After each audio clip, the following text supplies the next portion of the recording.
recorded, had made no profession of faith. And up until this point, everything we read about him indicates that he's not the greatest guy on the planet. He's a deceiver. He's a liar. He's a cheat. And yet God picks this boy and says, I'm going to make you the one that I'm going to bless the world through. From your grandfather to your father to you, it's going to be you. Not your brother Esau, but you. By the way, later the descendants, of course, of this boy, Jacob, are going to be the Israelis, the Jewish people. The descendants of the other boy, Esau, are going to be the Edomites. Edom, by the way, is a word that means red. They're going to be the Edomites, and they're going to be enemies by and large from then on. So why in the world would God give a vision to a guy who doesn't appear to be very faithful? And as a matter of fact, we look at him and go, you're a jerk. You stole your brother's birthright. He gets over to where his uncle lives and said, Mama sent me over here, said you'd take care of me, your sister, my mom. And so Laban started taking care of him. He works there for a while, and Laban had two daughters. Their names were Leah and Rachel. Leah was the older of the two. The Bible says she had weak eyes. It doesn't really explain what that means. It may mean that she had delicate eyes. Maybe she had a vision problem. I don't know exactly what it was. But she was the older of the two. But he sees the younger, and he falls in love with her. Now, because of the culture they were in, these girls weren't like princesses that just stayed in the tent. They actually got out and worked. Rachel was a shepherdess, for example. He falls in love with her, and he comes to his uncle. Now, this was before the Old Testament law of Moses is going to be given, through Moses, the Old Testament law, which would forbid certain marriages. Well, even then, it wouldn't forbid this. Actually, it never condemned or forbade marrying your cousin, believe it or not. But here's his cousin, and he falls in love with her because in his eyes, she's the most gorgeous woman on the planet, even if she did smell like sheep. And so he's crazy about her. And he comes to his uncle and says, I want to marry her. And his uncle said, okay, here's what you've got to do to earn her. You worked for me for 7 years. After 7 years, you can marry her. As a matter of fact, he was so intensely in love with this girl that it says the 7 years would just pass rapidly for him. It was like, I can't wait, I'm going to get married. And so the night of their wedding, apparently he had a little too much to drink, because instead of Rachel coming into his tent to be his bride, his uncle sent the older daughter, Leah. They consummated the marriage. It was only the next morning when he realized it was the older sister, not the one he was in love with. He comes to his uncle and he says, you deceived me. The uncle replies, well, the way we do things around here, boy, is that the older daughter marries first. Therefore, I couldn't give you the younger daughter. I have to wonder if it dawned on him yet. I deceived my father. Now I've been deceived. So he says, okay, what do I have to do to get the other daughter? Because polygamy was allowed. They could have more than one wife. He said 7 more years. I'll go ahead and give her to you now. You have to wait a week after your wedding, but I'll go ahead and give her to you now, and you can marry her then. But you got to work for me for 7 more years to be able to marry her. And he said, I'll do that. And by the way, that old principle actually that would be iterated for us much, much later. And the book of Galatians says, be not deceived. God is not mocked. For whatsoever a man soweth, that shall he also reap. That's the King James Version. That's got to be right. So what happened here is that the man was literally reaping what he had sown. He had deceived. Now he's been deceived. Now he worked 7 more years. He's got both these wives. He's more in love with the younger wife. And so God saw that. And rather than giving him children to the younger wife, God gave him children to the older wife. She will have 4 sons. Until finally, Rachel would say, here, take my handmaid and marry her, because if you give me a son through her, it's still kind of my son. So he took the handmaid and made her a concubine. That's, in the Old Testament, a concubine's a kind of a wife, but not the same level of prestige, if you will. So that they have a son there, and Rachel's happy. God then turns over and gives Leah more boys. She winds up having 6 of the 12. Rachel having not born any. Now, if you look at that, you would go, wait a minute. So God has told this boy, who's now a man, I'm going to use you to bless all the world. It's through your descendant that everything's going to happen. He wouldn't understand all of that, but that would mean that the Christ, the Messiah, is going to come down the road through his descendants. It's you have chosen and not Esau. And even though God has chosen this guy, who is not the greatest guy on the planet, God has chosen this guy, and God has blessed this guy. At the same time, God is still letting him reap what he has sown. And God's not giving him what he wants. I love Rachel. I want my sons through her. Too bad. I'm going to give you the sons through this other wife, Leah. I am blessing you, but you need to understand, blessing you does not mean you get everything you want. You can't just tell me what you want and that's going to happen. I will do it as I will do it. I'll bless you based on what I decide, not based on what you decide. By the way, after her 4 sons, when this other handmaiden had son number 5, she said she thought that she could not have children anymore. That's when she said, take my handmaiden, and then a son comes over here. And then after that's when she gets 2 more boys. And so now he has 4 wives, 2 prestigious wives and 2 concubines. And ultimately he's going to wind up with 12 sons. Eventually, Rachel has a baby boy. They name him Joseph, who is going to be a real important figure as we go through the rest of the Old Testament. In the meantime, Laban has not been treating this young man very well at all, his father-in-law. Because what happens is, Jacob says, you know, I'm taking care of things, and I've really helped you increase your flocks. There were just a few animals when I came here, but because of what I've been doing, you've prospered. You've become a much richer man. Don't you think I should get a little of this? And so they would make a rule like, okay, here's what will happen. You can have the animals, but because they're really my animals, you can just have the ones that have spots on them.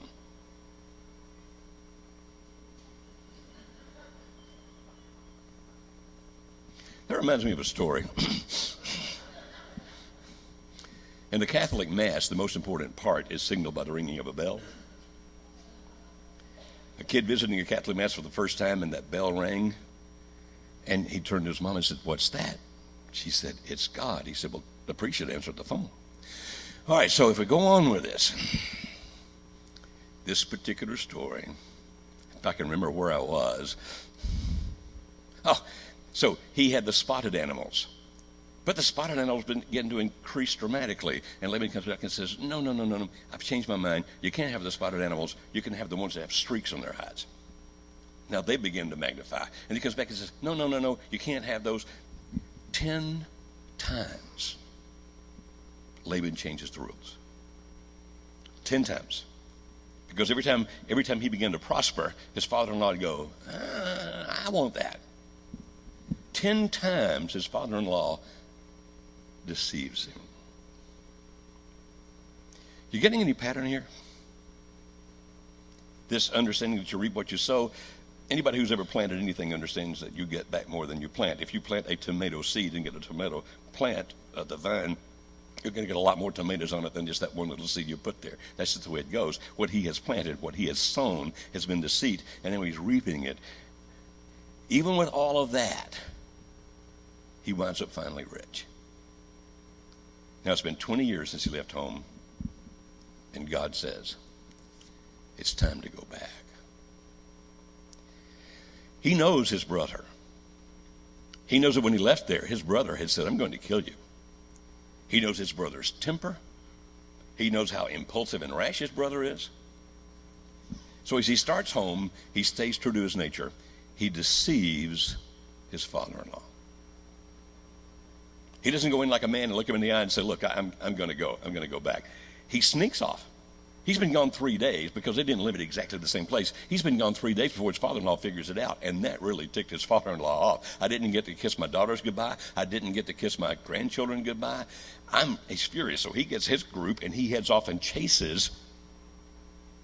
And Jacob thinks, okay, he may do me in because, and when God stopped the daddy, the father-in-law, God wouldn't let him hurt Jacob, and that's the only reason that he didn't. But he's deceived again. Even though God told him to go home, God says, I'm blessing you, I'm guiding you. He sinned again. Now, when he gets closer to home, he's thinking, I know how impulsive my brother is. I know how rash he can be. I know how angry he can get. If I just show up, his knee-jerk reaction may be to kill me. So he sends some messengers ahead.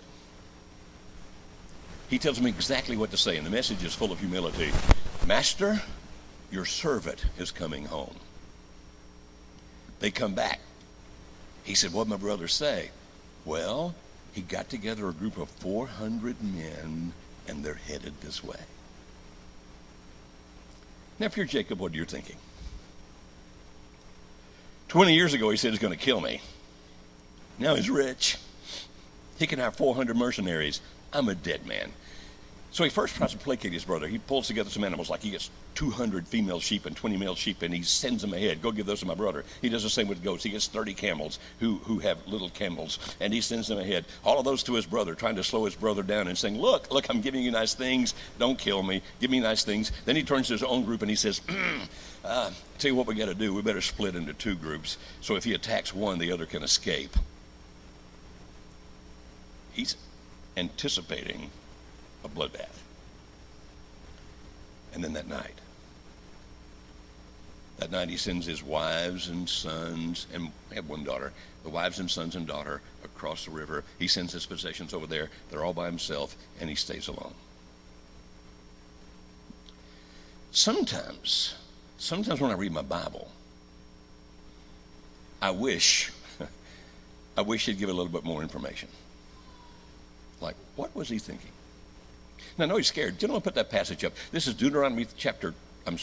Genesis. Genesis chapter 32, beginning of verse 9. Jacob prayed, oh, God of my father Abraham. Actually, his grandfather, but they'd say father. My father Abraham. God of my father Isaac, O Lord, who said to me, go back to your country and your relatives, and I will make you prosper. I am unworthy of all the kindness and faithfulness you have shown your servant. I had only my staff when I crossed the Jordan. When I left, I just had my staff. That was it. But now I've become two groups. I got enough people, I can divide them into two groups. Save me, I pray, from the hand of my brother Esau. For I'm afraid he'll come and attack me, and also the mothers with their children. But you said, I'll surely make you prosper and will make your descendants like the sand of the sea, which cannot be counted. What he's saying to God is this: I'm scared to death he's going to kill me. I'm trying to have faith because you promised me that I'm going to have a lot of descendants. So I've got to have faith that you're going to keep me alive. But don't you understand? I'm scared to death. Now, when he was alone, did he send him away because he thought, I might die?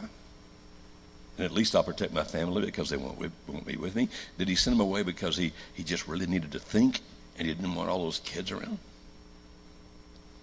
Did he send him away because he thought, I got to think this through? I have asked myself, what would I be thinking when I was there by myself after everybody had left? I think I know what I'd be feeling. I don't know what you would. I think I know what I'd be thinking. I don't know what you would. But has anyone else here been blessed by God when you knew you didn't deserve it? When you look around and you go, I'm a crud. Look at what I did. And it's still in my nature. Not only did I deceive my dad, deceive my brother, I just deceived my father-in-law. I mean, it's just part of who I am. I am one messed up person. And here I am all messed up, and I know I'm flawed. I know I'm messed up. And you keep blessing me, and yet here I am facing one of the consequences of my mess up. And I know that he may kill me, and one part of me can't blame him. I took his stuff. Everything he thought was be his from the time he was born, because he was an older boy, and I stole it. So I really can't be mad at him for wanting to kill me, but I don't want to die. And yet you told me that you're going to bless me. But I think I'm going to die. One of the things that guilt will do to you is that you anticipate the consequences. When you know you've done a wrong thing, even if the consequence has not yet come, there's a part of us, I think, that back in the back of our brains are expecting it at some point, somewhere, somehow. Somewhere along the line, people are going to find out what I really am like. Somewhere along the line, people are going to expose what I really have done. Somewhere along the line, people are going to punish me for those things I did. Or people already know what I did, but some punishment has come. I had to run away. But I don't think I've reaped the full consequences of what I did. And I keep expecting to get worse. And for the last 20 years, I've been thinking about how I've been mistreated. Hey, you cheated me on the daughters. Hey, you cheated me on the animals. 10 times you cheated me. Hey, God, do you see this guy? He's really doing bad things to me. Because I think every one of us, in spite of our own sinfulness, still tend to look at that fact that other people should treat us better than they do. Right? And we whine and complain when they don't.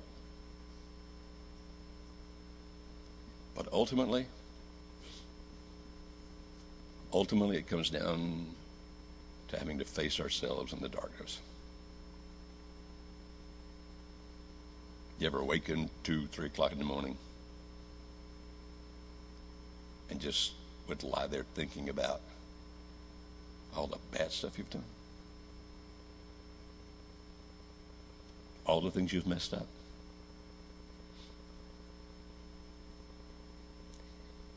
Amazed that God has blessed you as much as he has? Knowing good and well you didn't deserve it. That if you got what you deserved, you'd be in trouble. So God shows up. He could have come in a number of ways. It's apparently the angel of Jehovah. It doesn't say that for sure. He comes in the form of a man. And they get into a fight. Again, this is one part where I wish they'd say what started the fight. I would just love to know that. But they get into a fight. And they're wrestling each other. So they're not duking it out. They're scrambling. And they wrestle all night long. Now, you got to be thinking, couldn't this angel whip him? I'm thinking he could. What do you think? So why does he wrestle all night long? Is it because the angel is weak? I don't think so. I think they wrestle all night long because he wants this guy to really begin to comprehend. Look, you've been wrestling with me all your life, son.